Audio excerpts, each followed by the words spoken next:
The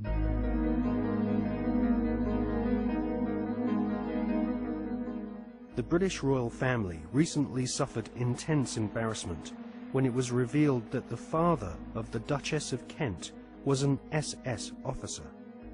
To be a member of Hitler's SS, families had to be pure Aryan, with their German ancestry clearly traceable to the Teutonic Knights of medieval Germany.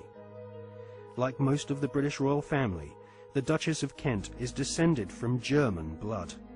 Her German ancestors have throughout history been members of the Illuminati secret society network. The British royal family's name is not Windsor. Their real family name is actually Saxe-Coburg-Gotha. In his book, The Forgotten Monarchy of Scotland, His Royal Highness Prince Michael of Albany publishes ancient heraldic documents which expose the true lineage of the British royals.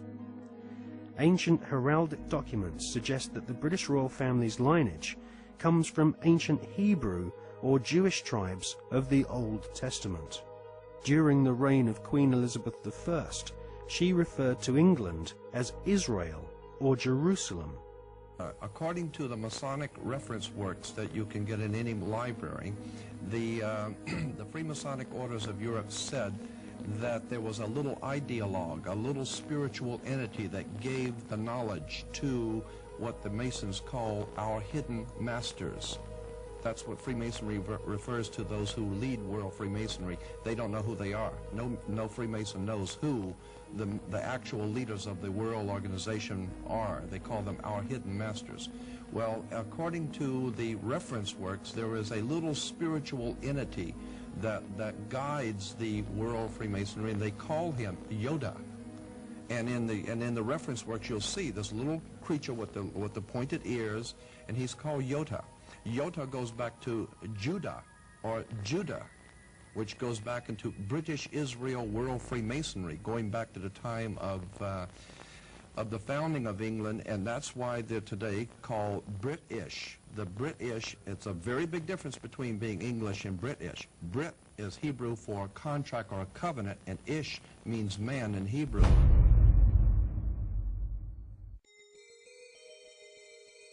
During the reign of Queen Elizabeth I, her personal spy, Mr. John Dee, was responsible for establishing the British Secret Service.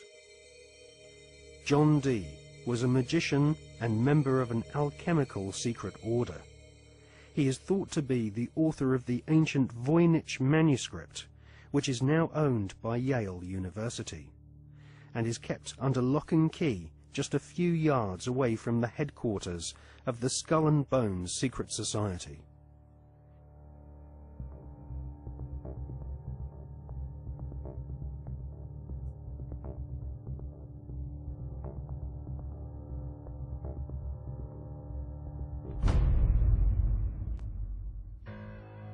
The Duchess of Kent might be ashamed of her father having been a member of the SS, but she might equally be keen to play down the fact that her husband, the Duke of Kent, is Britain's most senior royal Freemason. The Duke and Duchess of Kent live at Kensington Palace, which is home to the Royal Alpha Masonic Lodge.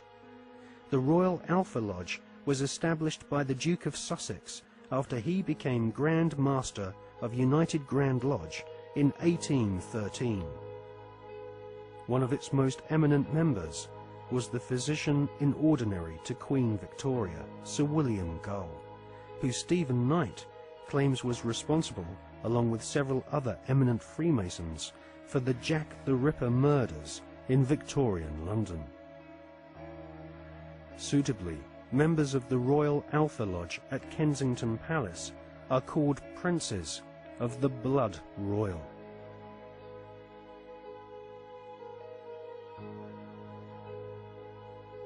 Secret societies across the planet proudly claim to have geniuses such as Mozart and kings amongst their membership. But none of these secret societies allow their members to speak of the rituals which go on behind closed doors in palaces and government buildings around the world. The satanic rituals of Freemasonry have been practiced by several kings of England, but all those questioned sweep Freemasonry's darkest satanic secrets under a very plush carpet.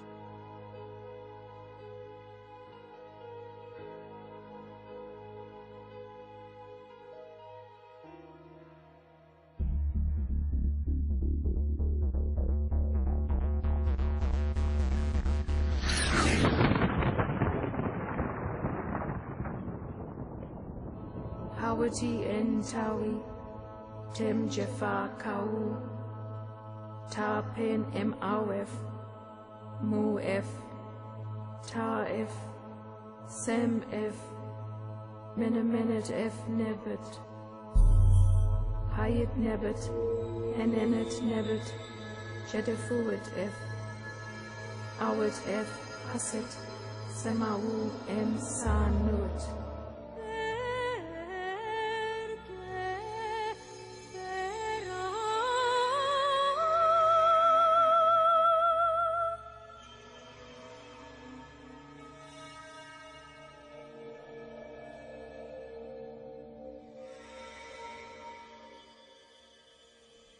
One of the most influential secret societies spawned by the Bavarian Illuminati is the Order of the Golden Dawn. It was founded in 1887 by a Freemason, William Wynne Westcott, who claimed to have deciphered a coded alchemical script containing initiation rituals of a secret German occult order called Die Golden Dämmerung. Westcott already had plenty of experience conducting occult rituals. In 1865, he had helped establish a Masonic order called the Societas Rosicruciana, inspired by the Jewish magic of the Hebrew Kabbalah. These rituals are still enacted at study group meetings at the United Grand Lodge in London. For many years, the Golden Dawn held its meetings at the London headquarters of the Mark Masons. The Golden Dawn was plagued with scandal as rival high-ranking Masons wrestled for control of this influential Victorian secret society.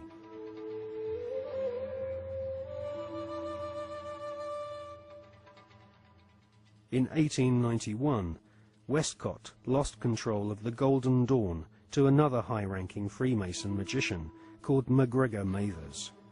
Together with the poet W.B. Yeats, they devised new magical rituals and initiated the senior members of Britain's aristocracy. In 1903, control of the Golden Dawn was yet again seized by another Freemason called A.E. Waite. The rituals of the Golden Dawn were similar to ancient witchcraft. At the Old Bailey in 1901, two Golden Dawn associates, Mr. and Mrs. Horos, were tried for rape. They had used the Golden Dawn initiation ceremony to beguile their teenage victims. The Golden Dawn was nothing more than Freemasonry with added semi-satanic and sexual mysteries. The Golden Dawn still survives to this day. In 1987, a conference was held in London to commemorate the centenary of the Golden Dawn's conception. The conference was organised by the Hermetic Research Trust, whose trustees include the Marquis of Northampton, who is a prominent Royal Arch Freemason. Satanists do not take part in certain rituals with certain sounds in certain places and certain colours and certain, verbal statements. They don't do it because, oh, that'd be nice, let's save that, and then shall we have a bit of red, or what do you think? No, it's done because everything in this reality is vibration. Consciousness in this reality is vibration. Everything is a vibrational field. This is how astrology works. When we're born, where the planets are sending out vibrational projections that are affecting the vibrational field that we are born into, and that's why we are affected differently at different times of the year.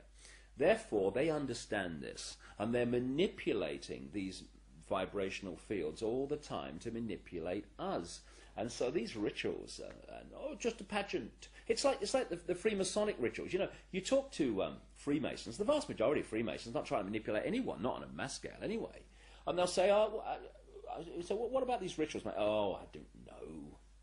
To do silly things, roll your trouser leg up and bare your bloody breast. I don't know, it's some ancient bloody tradition. I don't know what it's all about. Anyway, you know, they do a nice dinner, you know, so you only have to do it once. They don't realize that these initiation rituals are actually set up to affect the participants in a certain way that allows these other dimensional entities, which folklore have talked about for thousands of years all over the bloody planet, this theme of possession by demons. These are entities that exist just outside the frequency range of the five senses. Because, you know, again, because of the suppression of basic knowledge of who we are and the nature of life, we become child's play to manipulate.